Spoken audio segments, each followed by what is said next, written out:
Hi, I'm Leon. Working on the first Justice League X RWBY vid, but I just had the most insane realization ever and I need you all to hear what I figured out. So, context. After I recorded the audio for Justice League X RWBY, I decided to rewatch Volume 9 Chapter 1 to take additional notes on the chapter for a future video. I also decided to listen to the RWBY Volume 9 Roundtable to see what insane excuses and justifications they had for this volume. They said some crazy stuff, but something Eddie Rivas said in the first roundtable caught my attention, and I spiraled into a rabbit hole of madness. So, after Carrie says that the Ever After was inspired by Wonderland and they came up with it between volumes 1 and 2, Eddie Rivas says this. Okay, maybe this island ever after idea could be worked into at the end of volume 8, and it would be a really great place to kind of reset, get away from the main narrative, and actually let Team RWBY all have some time together. Now, there's a lot to say with this statement, especially with how Eddie phrased the Ever After as getting away from the main narrative.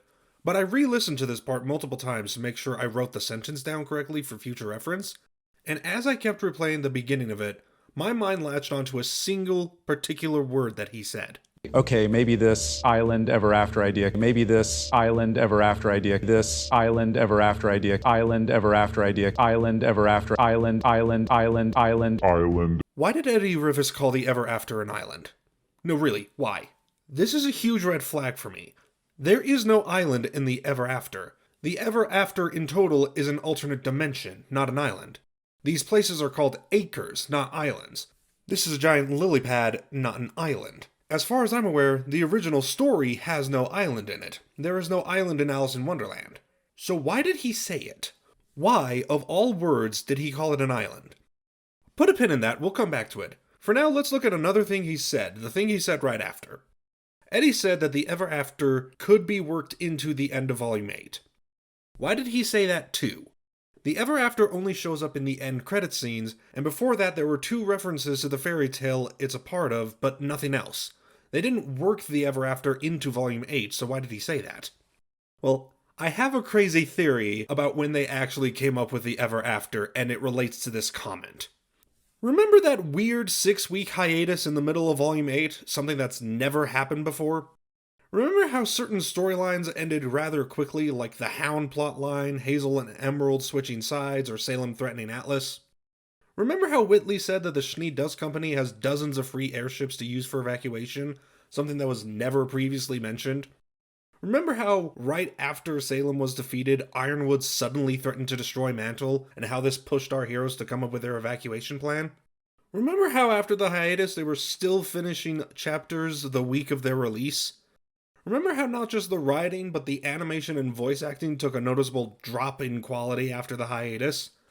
And, most importantly, remember how there was no reference to the Ever After or the Girl Who Fell Through the World until Volume 8, Chapter 9, which just so happened to have aired after the hiatus? Call me crazy, but I don't think the timing is coincidental on that last one.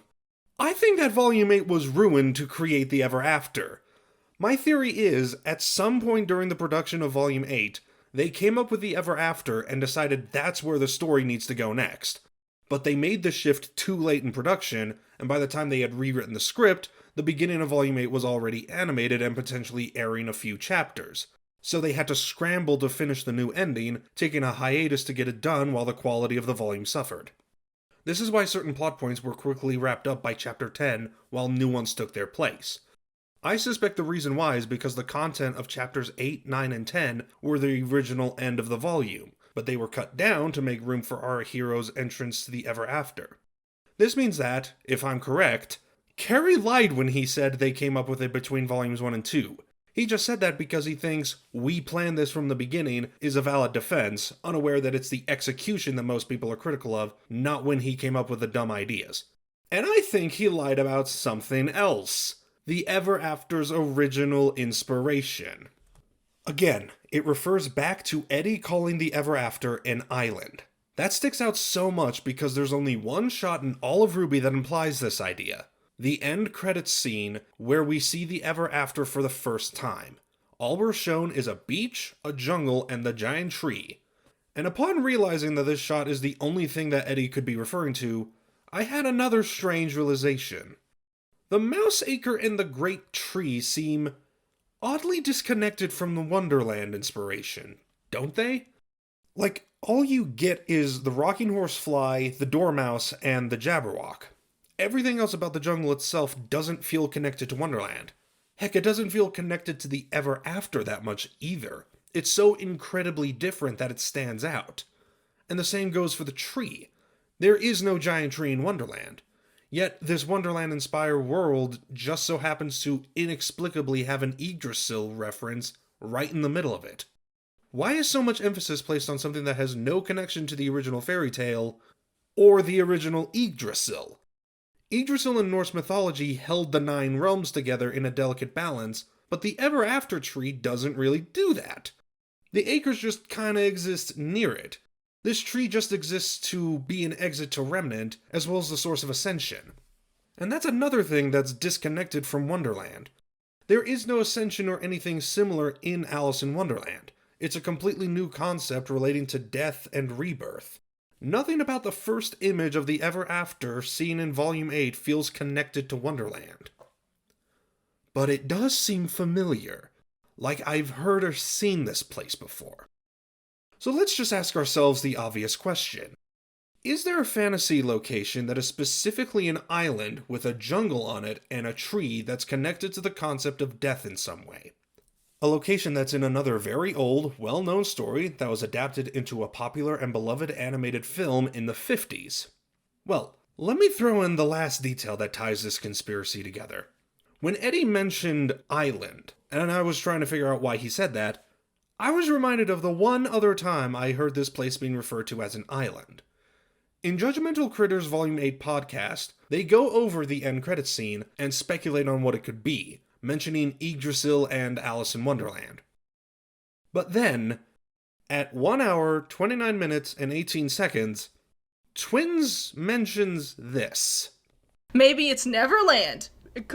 Maybe it's Neverland. Ah, that'd be fun. And then my mind screeched to a grinding halt, and I had a thought. Wasn't Neverland an island? And didn't Neverland have a jungle on it? Well, I mean, that's certainly interesting, but 2 things being similar is just a coincidence. Still, I decided to check on the Wikipedia page and the Peter Pan fan wiki site, just to make sure I was remembering things right, and I also looked up a map of Neverland to see if there was something else I missed. And that's when I saw this. In the Disney version of Neverland, there is a jungle area and an important tree whose name connects the tree to the concept of death. Ladies and gentlemen, boys and girls of all ages, the Ever After as presented in the end of Volume 8 was not based on Wonderland! It was based off Neverland this whole time! Eddie Rivas saying the word island wasn't just a random mess-up. There's no way that the Ever After as presented in Volume 9 could possibly be connected to islands, and the details are far too specific to be coincidental. I am thoroughly convinced that him saying the word island was a Freudian slip, accidentally letting us know that Neverland, not Wonderland, was the original inspiration for the Ever After. That's why the Mouse Acre and the tree and Ascension are so disconnected from the rest of the Ever After. They're completely unassociated with Wonderland because they originally came from Neverland. So, why do they insist that Wonderland was always the main source of inspiration? Well, the obvious answer is that I've completely lost my mind and I'm reading too much into this crap, but let's pretend for a second that I'm not insane. The key reason is tied back into the defense first used when Carrie was asked about the Ever After. Way back in the day. This is like, I think, between Volume 1 and 2. He's relying on the planned from the beginning argument, a common defense used by fans and the crew to defend the show's poor writing quality. By claiming that RWBY was planned from the beginning, it necessitates that Carrie and everyone else reverse engineer the explanation in such a way that it aligns with the argument. In this case, the Ever After was heavily inspired by Wonderland by the end. So Carrie now has to claim that it was always like that, while also claiming that they came up with the idea between Volumes 1 and 2. So, to keep up the facade that RWBY was planned from the beginning, he has to rewrite history. In order to keep on claiming that he always knew what he was doing, he has to lie. And the lies of this defense are sometimes quite obvious. Claiming that Bumblebee was always the canon end goal for Blake when we got 5 years of development between her and Sun is absurd. Claiming that the Relic plot was planned from the beginning when Maidens were only thought of in Volume 3 and so much of the plot is reliant on Maidens is bizarre. Claiming that the Ever After was planned during Volumes 1 and 2 but never referenced in any way, shape, or form until the second half of Volume 8 is ridiculous. And thanks to Eddie's slip-up, even the idea that it was based on Wonderland is called into question. You ain't exactly convincing with any of your other claims, so why should I believe you on this one? And this begs the question, why does he feel the need to lie? Why do he and his coworkers and his fans need to adamantly say RWBY was planned from the beginning? Well, the answer is simple. It's a misunderstanding of criticism. A common conclusion many people draw after looking at RWBY and seeing its writing flaws is that it wasn't planned. There are so many retcons and contradictions in the world, plot, and characters that the only way to make sense of how it came about is to assume there was no planning or foresight in the writing. So, the natural response for defenders is to say, no, it was planned from the beginning. Carrie said so. And Monty made an offhand comment about one of the girls maybe being gay or bisexual, so that proves Bumblebee was always going to be canon. The reason they make this defense is because if they prove us wrong on that point, they'll prove our criticisms wrong, and thus prove the show is good, right? No. The argument of RWBY wasn't planned from the beginning is the end result of all the other bad writing. They're going after the wrong point. The actual arguments they need to counter are about the execution of these ideas, not the justification for why the ideas came to be. For example, I'm not saying Bumblebee is poorly written because it wasn't planned from the beginning. I think it's poorly written because we got 1 or 2 minutes of genuine Bumblebee moments that meaningfully build up the romantic relationship per volume, and we wasted 5 years on a different ship that goes nowhere when that time could have been given to the Bumblebee ship. I don't care when they decided to make it canon, I care about the execution of the idea. Tying this back to the subject of this video, I don't actually care if my theory is correct or incorrect. Honestly, at this point, it would be more interesting if I was wrong, because then I might be convinced to get a Twitter account so I can desperately ask Eddie why he said that and what he meant by it. But I don't care if they came up with the Ever After in Volume 1 or Volume 8. What I care about is the end result. I care about the Ever After's execution. If Carrie Shawcross sent me official documentation that they did come up with the Wonderland-inspired Ever After during Volume 2's production, that would not change any of the meaningful criticisms I have about the Ever After or the story within it.